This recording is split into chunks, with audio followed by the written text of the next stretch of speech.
Binance retirera de sa liste les stablecoins non conformes à MiCA en Europe le 31 mars. Bonjour et bienvenue dans cette nouvelle vidéo. Comme d'habitude, si jamais vous n'êtes pas encore abonné à la chaîne, je vous suggère de le faire maintenant, de lâcher un petit like et un petit commentaire, ainsi que de la partager et rejoindre mon Telegram communautaire si jamais ça vous intéresse.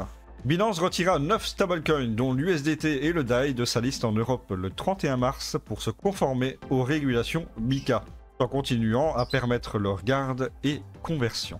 L'exchange de crypto-monnaie Binance retira plusieurs stablecoins dans l'espace économique européen pour se conformer aux règlements sur les marchés des crypto-actifs.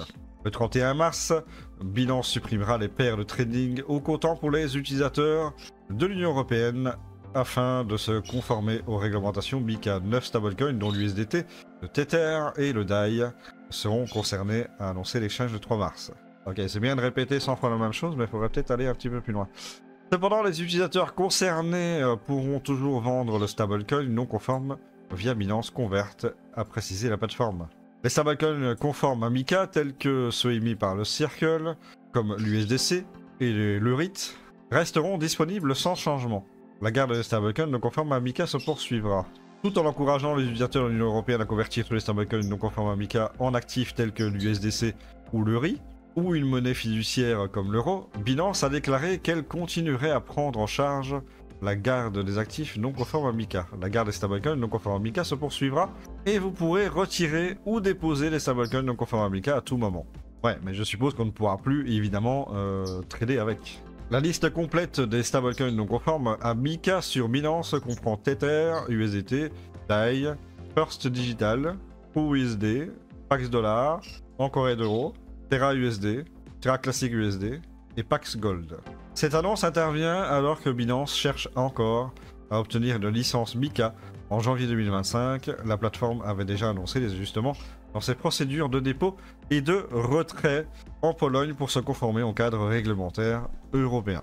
Donc la folie MiCA continue, hein, clairement. Ça ne change pas. Hein. J'aurais pensé que la venue de Donald Trump les calmerait un petit peu, puisque bon, interdire l'USDT en Europe, ça devrait pas plaire aux States normalement. Donc j'aurais pensé quand même que Donald Trump irait voir Ursula en mode hey, l'USDT, tu touches pas. Mais non, apparemment, pour l'instant, ça continue. Hein, leur stupidité continue malheureusement.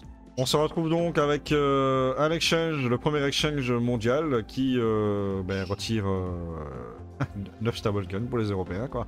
Donc on va se retrouver avec de l'USDC et clairement je conseille pas, vraiment je conseille pas de mettre en euros, hein, voilà. Maintenant ils disent pas, le problème pour moi en fait c'est les paires. Il y a beaucoup plus de paires en USDT que en USDC. Moi ce qui me dérange en fait c'est que c'est bien de retirer les stablecoins, ok, retirez les stablecoins si vous voulez, ok, on transformera en USDC.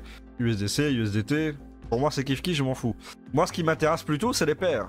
Parce que si on se retrouve toujours avec le même nombre de paires en USDC, ça va très fortement limiter le trading en Europe. Hein. Donc ils ont quand même plutôt intérêt à faire des paires USDC autant que des paires USDT. Sinon on va avoir des problèmes. Voilà, donc c'était une courte vidéo, elle n'est pas très longue, hein. De toute façon l'article n'est pas très long non plus. Mais voilà, c'était quand même important d'en faire une petite vidéo parce que, mine de rien, ça a quand même un impact important sur l'Europe. Et malheureusement, voilà, cette folie ridicule continue encore et ça va être la misère. Hein. Dites-moi ce que vous en pensez dans les commentaires, hein, si vous pensez que MiCA c'est une bonne chose ou pas. Dites-le moi. Et nous on se retrouve pour une nouvelle vidéo. Donc je vous dis à la prochaine. Abonnez-vous, likez la vidéo si elle vous a plu, même si elle est très courte. Hein. Et nous on se retrouve pour une nouvelle vidéo. À la prochaine. Ciao.